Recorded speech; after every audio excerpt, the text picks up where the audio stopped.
रात का तीसरा पहर था।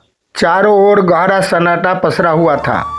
आसमान में बादल छाए थे और दूर कहीं मंदिर की घंटियों की हल्की आवाज़ सुनाई दे रही थी। एक स्त्री नदी के किनारे बैठी थी। उसकी आंखें रो रो कर लाल हो चुकी थी। उसका नाम था सुवर्णा। कुछ ही वर्षों में उसने अपना पति खो दिया था, अपना घर खो दिया था और सबसे बड़ा दुख, अपने दोनों बच्चों को भी खो दिया था। आज उसके मन में केवल एक ही प्रश्न था, हे प्रभु, आखिर मेरे साथ ही ऐसा क्यों हुआ? उसने आसमान की ओर देखा। आंसू उसके गालों पर बह रहे थे। अचानक नदी के जल में अजीब सी चमक दिखाई देने लगी। चारों ओर वातावरण बदलने लगा। हवा में सुगंध फैल गई और तभी उसके सामने एक दिव्य पुरुष प्रकट हुए। उनके चेहरे पर तेज था, आंखों में करुणा थी। सुवर्णा उन्हें देखते ही फूट फूट कर रो पड़ी। हे प्रभु, मैंने कौन सा अपराध किया था? मैंने किसी का बुरा नहीं किया, फिर मेरे बच्चे मुझसे क्यों छीन लिए गए? दिव्य पुरुष कुछ क्षण शांत रहे, फिर बोले, क्या तुम सच जानना चाहती हो? सुवर्णा ने तुरंत कहा, हाँ प्रभु, चाहे सत्य कितना भी कठोर क्यों न हो। दिव्य पुरुष ने अपनी आंखें बंद की। अचानक सुवर्णा के सामने उसके पूर्व जन्म के दृश्य प्रकट होने लगे। उसने देखा, वह एक बड़े नगर की धनी महिला थी, धन, वैभव और अहंकार से भरी हुई। एक दिन उसके घर के सामने एक गरीब महिला अपने बीमार बच्चे को लेकर सहायता मांगने आई। वह रो रही थी। वह केवल थोड़ा भोजन और दवा चाहती थी, लेकिन उस धनी महिला ने उसका मजाक उड़ाया। उसने नौकरों से कहा, इसे यहाँ से भगा दो। गरीब माँ अपने बच्चों को सीने में लगाकर रोती हुई चली गई। कुछ दिनों बाद वही बच्चा भूख और बीमारी से मर गया। उस माँ का विलाप आकाश तक पहुँचा। जाते जाते उसने कहा, जिस तरह आज मेरा बच्चा मुझसे छीन गया है, एक दिन तुम्हें भी संतान वियोग का दर्द सहना पड़ेगा। सुवर्णा यह दृश्य देखकर कांप उठी। उसकी आंखों से आंसू बहने लगे, लेकिन रहस्य अभी खत्म नहीं हुआ था।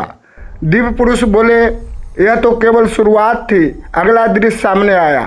एक जंगल, एक घायल पक्षी अपने बच्चों के लिए भोजन ढूंढ रहा था, लेकिन अहंकार में डूबी उस महिला ने मनोरंजन के लिए उस पक्षी को पत्थर मारकर घायल कर दिया। पक्षी तड़पता रहा। उसके बच्चे घोंसले में भूखे मर गए। दिव्य पुरुष बोले, जब किसी माँ से उसके बच्चे दूर होते हैं तो केवल शरीर नहीं, आत्मा भी रोती है। तुमने उस पीड़ा को समझा नहीं था, इसलिए जीवन ने तुम्हें वही अनुभव कराया। सुवर्णा का पूरा शरीर कांप रहा था। वह फूट फूट कर रोने लगी, प्रभु, क्या मेरे लिए कोई क्षमा नहीं? दिव्य पुरुष मुस्कुराए। कर्म दंड देने के लिए नहीं होते, वे आत्मा को जागृत करने के लिए होते हैं। तुम्हारा दुख तुम्हें तोड़ने नहीं आया था, तुम्हें बदलने आया था। अचानक सुवर्णा को एहसास हुआ, वर्षों से वह केवल अपना दर्द देख रही थी, लेकिन आज पहली बार उसने दूसरों का दर्द महसूस किया। उसका हृदय बदल चुका था। वह पहले से अधिक दयालु, विनम्र और करुणामयी बन चुकी थी। दिव्य पुरुष बोले, यही कर्म का सबसे बड़ा रहस्य है।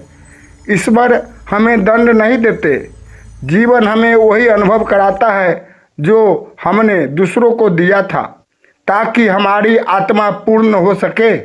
यह सुनते ही सुवर्णा की आंखों में पहली बार शांति दिखाई दी। उसने आकाश की ओर देखा। आंसू अब भी थे, लेकिन उनमें पीड़ा नहीं, स्वीकार था। और उसी क्षण दूर पूर्व दिशा में सूरज की पहली किरण दिखाई दी, मानो एक नई शुरुआत उसका इंतजार कर रही हो।